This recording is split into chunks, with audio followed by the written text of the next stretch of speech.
In 1986, Jim Bakker commanded America's largest religious broadcasting empire. The PTL Club reached 13 million households. Heritage USA drew 6 million visitors annually, the third most popular theme park in the nation, trailing only Disney's Twin Giants. Then came the Charlotte Observer, Jessica Hahn, and the 24 fraud counts. 3 decades later, another televangelist fills a 16,800-seat arena in Houston, sells millions of books, and preaches to 50,000 faithful each week. The parallels are impossible to ignore. Joel Osteen hasn't been convicted of anything, but empires built on personality share the same structural flaw. When the image cracks, everything follows. By the mid-1980s, Jim Bakker had transformed televangelism into something America had never seen. At its peak, the PTL Club reportedly reached up to 13 million households, and it eventually became the highest-rated religious show in the United States. During its peak, the PTL Club generated an estimated $1 million per week in viewer donations. The money funded an ambition even grander than television: a 2,300-acre Christian theme park in Fort Mill, South Carolina. Heritage USA, at its height, was the third most popular theme park in the country, trailing only the Walt Disney World Resort and Disneyland. The facilities were staggering. By 1986, it attracted nearly 6 million visitors annually and employed around 2,500 people, including the 501-room Heritage Grand Hotel. The production machine behind it ran with corporate precision. PTL Broadcasting was beamed over a $1 million satellite system for around-the-clock religious programming, eventually reaching 12 million homes through 1,300 cable systems. The Bakkers weren't just preachers. They were media executives who happened to pray. The revenue streams multiplied. Tithes, merchandise, television syndication, and then came the lifetime partnerships, $1,000 memberships entitling buyers to an annual 3-night stay at a luxury hotel at Heritage USA. It was genius marketing: faith, vacation, and investment bundled into one tax-deductible package. In 1986, Jim Bakker received $265,000 in base salary plus $810,000 in bonuses from PTL, while Tammy Faye Bakker earned $90,000 in salary and $270,000 in bonuses, totaling nearly $1.6 million for the couple combined. The ministry justified it as stewardship. The prosperity message required prosperity, and it worked because it promised something irresistible: that faith wasn't just spiritual, it was practical. Give generously, trust completely, and God would return the investment. The PTL Club was a daily Christian television talk variety program promoting prosperity theology and faith-based entertainment. What the cameras captured was warmth, community, salvation made accessible. What they didn't capture was where the money actually went. By the mid-1980s, Jim and Tammy Faye Bakker had built a $125 million empire, including a religious theme park, and they were often criticized for their luxurious lifestyle. The gap between the message and the messenger was becoming harder to ignore. The Bakkers' vast portfolio included several homes, a private jet, 2 Rolls-Royces, a Mercedes-Benz, their expensive clothes, and an air-conditioned doghouse. When critics raised questions, Bakker dismissed them. He branded investigations a witch hunt and asked viewers to give the devil a black eye. The faithful kept giving. The arena kept filling. The satellite signal kept beaming prosperity into living rooms across America. But investigators were already circling. A confidential 1985 Internal Revenue Service report found that $1.3 million in ministry funds was used for the Bakkers' personal benefit, from 1980 to 1983. The report recommended stripping PTL's tax-exempt status. No action was taken. Behind the lights, the foundation was already cracking. On March 19, 1987, Jim Bakker resigned from PTL. He acknowledged having sex with Jessica Hahn, but claimed it was consensual. The story had exploded after the Charlotte Observer obtained evidence that Bakker had paid an ex-employee, Jessica Hahn, $279,000 of ministry money to remain quiet about a 1980 sexual encounter. The scandal was salacious. The financial trail was damning. PTL President Richard Dortch used ministry money to pay Jessica Hahn, channeling the $265,000 payment through PTL's building contractor. Fellow televangelists turned on him immediately. Jerry Falwell called Bakker the greatest scab and cancer on the face of Christianity in 2,000 years of church history. Jimmy Swaggart stated that Bakker was a cancer in the body of Christ, though Swaggart's own scandal would follow within a year. The public reaction was swift. The donations stopped. The empire began to collapse. What had taken 15 years to build would take 15 months to destroy. The church's official response evolved rapidly. First, Bakker framed himself as the victim of a hostile takeover. He believed that Falwell would temporarily lead the ministry until the scandal died down. But on April 28, 1987, Falwell barred Bakker from returning to PTL. The PTL went into bankruptcy on June 12, 1987. Falwell attempted to save what remained, but ultimately walked away. Then came the real revelations. PTL had sold over 162,000 lifetime partnerships, while the park's facilities could accommodate only about 36,000 such stays per year, raising approximately $158 million from the program between 1984 and 1987. The lifetime memberships weren't just oversold. They were mathematically impossible to fulfill. After a 16-month federal grand jury probe, Bakker was indicted in 1988 on 8 counts of mail fraud, 15 counts of wire fraud, and 1 count of conspiracy. In 1989, a jury found him guilty on all 24 counts. Jim Bakker was sentenced to 45 years in prison and fined $500,000 on October 24, 1989. The sentence shocked even critics. According to the indictment, he had promised annual stays at Heritage USA hotels in exchange for costly lifetime partnerships.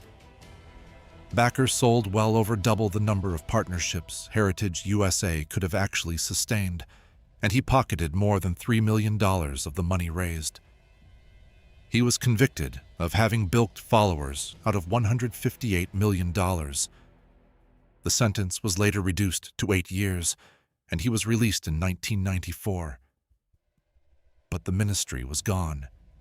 The theme park sat abandoned. Tammy Faye divorced him while he was incarcerated.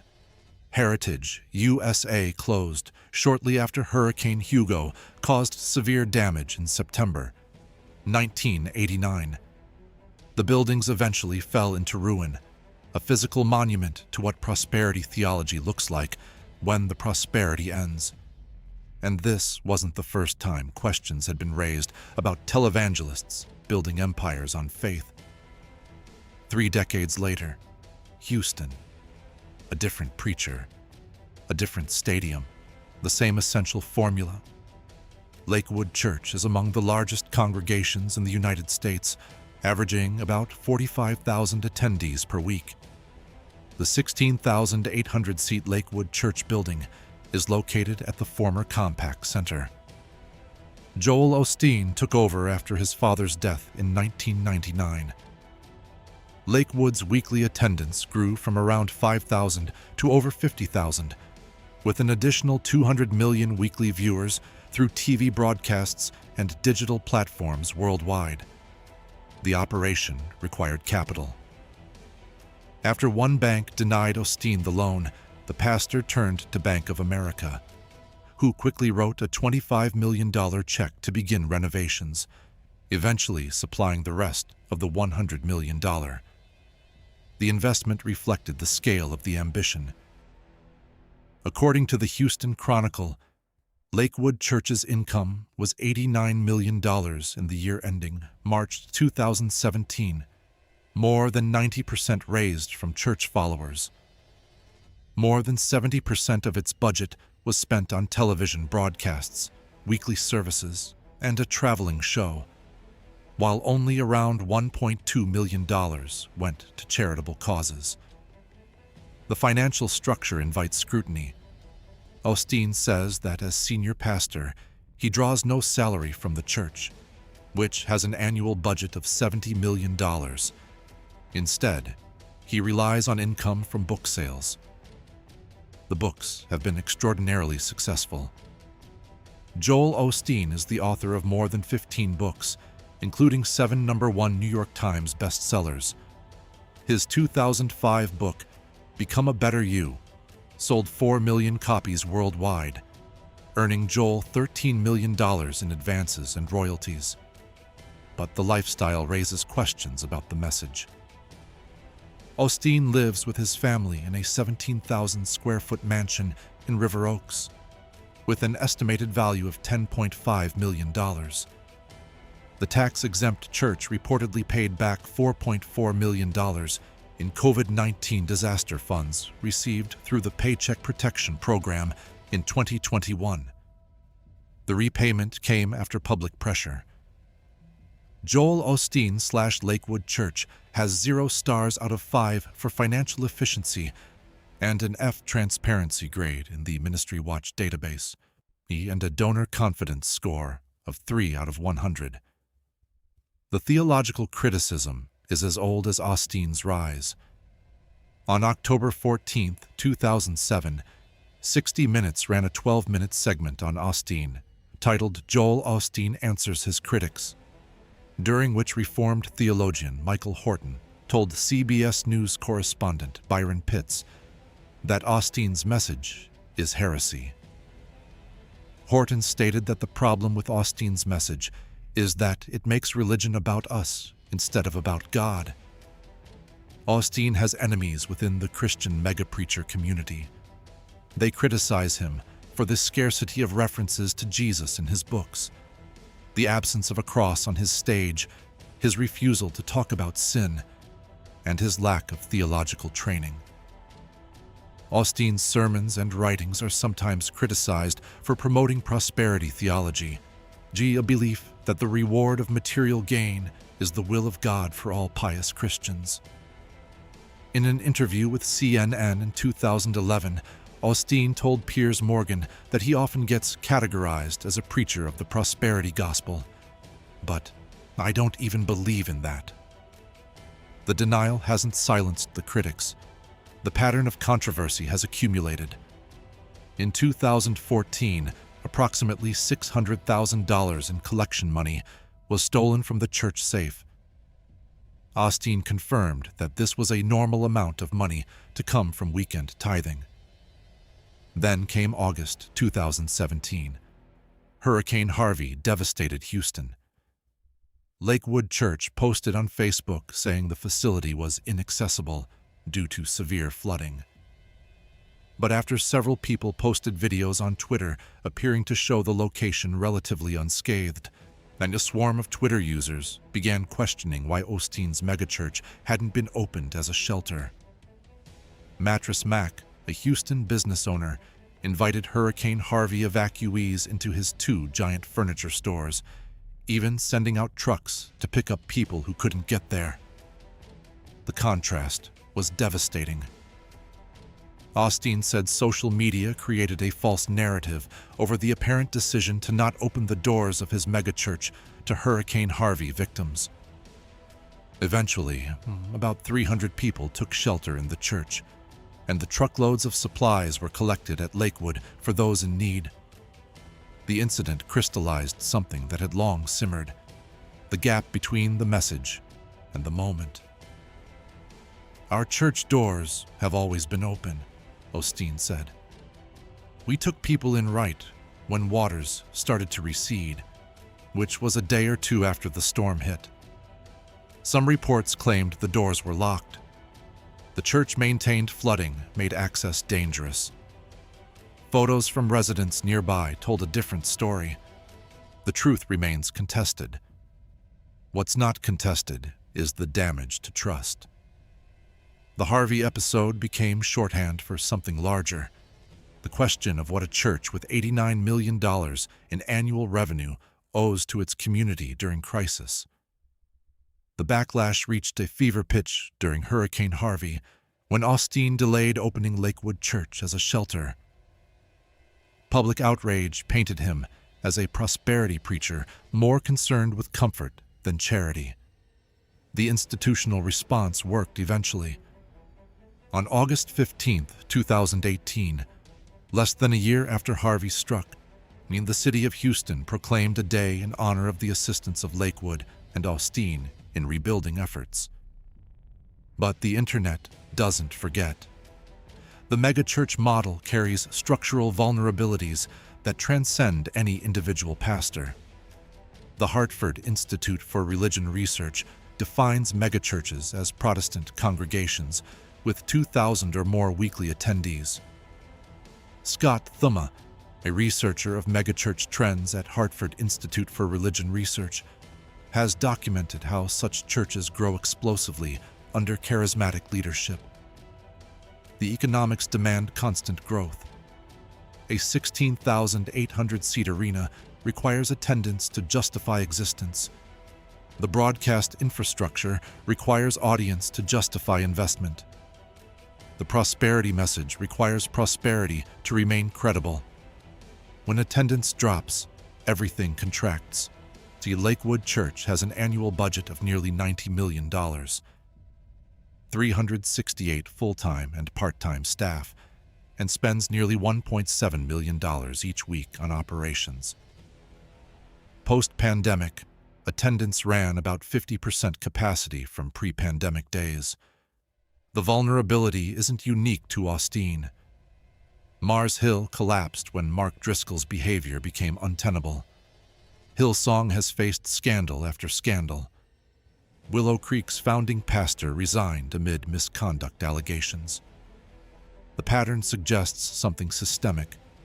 Institutions built around single personalities share a structural fragility that no amount of faith can resolve. The broader numbers tell a story the prosperity message struggles to explain. Religious attendance in America has declined steadily for decades. Gallup data shows church membership dropped below 50% for the first time in 2020. The pandemic accelerated trends already in motion. The megachurch model attempted to reverse the decline through scale and spectacle, stadium seating, concert lighting, production values that rivaled professional television. For a time, it worked. The biggest churches grew while smaller congregations died, but the personality-dependent model carries its own mortality. When the founder ages, stumbles, or dies, succession becomes existential crisis. John Osteen built Lakewood. Joel transformed it. What happens when Joel is gone? Under Joel's leadership, church attendance exploded from 6,000 to over 50,000 weekly by 2016. This growth came through strategic expansion, including relocating to the former Compaq Center arena and significantly increasing television coverage. The success is real. So is the question of sustainability. Every empire built on a single face must eventually answer what happens when the face changes. The data creates an uncomfortable context. More than 70% of Lakewood's budget was spent on television broadcasts, weekly services, and a traveling show, while only around $1.2 million went to charitable causes. During Hurricane Harvey in 2017, Osteen received significant criticism for not making Lakewood Church available as an emergency shelter for those displaced by the storm. The numbers don't lie, but they also don't tell the whole story. Osteen's defenders point to the millions reached weekly, the lives changed, the hope offered to those who have none. Does God want us to be rich? Osteen addressed directly in Time magazine. I preach that anybody can improve their lives. I think God wants us to be prosperous. I think He wants us to be happy. The theology is contested. The impact is measurable. The question of whether the good outweighs the troubling remains genuinely unresolved. Perhaps the real question isn't about one church or one preacher at all. Today, Lakewood Church continues operating at reduced capacity. As of December 31st, 2023, the church officially paid off the $100 million loan for the arena renovation. The congregation cheered. Osteen remains one of the most watched pastors in America. His books still sell. His broadcasts still reach millions. His message of hope and positivity still resonates with those seeking encouragement. The parallels to Jim Bakker remain striking. Television empire, prosperity message, lavish lifestyle, building dependent business model. But the critical difference persists. Bakker was convicted of fraud and conspiracy for mismanaging over $158 million in donations and sentenced to 45 years in federal prison. Joel Osteen hasn't been charged with anything illegal. The financial opacity invites questions, but questions aren't crimes. The theological critics call his message dangerous, but dangerous isn't fraudulent. The erosion of trust follows a familiar curve. The destination remains unknown. Jim Bakker's empire took 15 years to build and 15 months to destroy. Since its closure in 1989, projects have been constructed on the land Heritage USA once occupied. The ruins became condos, shopping centers, a golf course. Joel Osteen has been building for 25 years. The 16,800 seats still fill most Sundays. Not as full as before the pandemic, but full enough. The broadcasts still beam into millions of homes. The books still promise better lives. It's God's will for you to live in prosperity instead of poverty. The quote defines his ministry. Whether it represents faith or folly depends entirely on who's asking. What the Bakker collapse teaches is simple. Empires built on personality collapse when the personality fails. Whether through scandal, age, or simply changing times, the structural vulnerability remains. The question isn't whether the pattern could repeat. It's whether we'd recognize it in time. Those 16,800 seats will answer eventually. They always do. Share your thoughts below.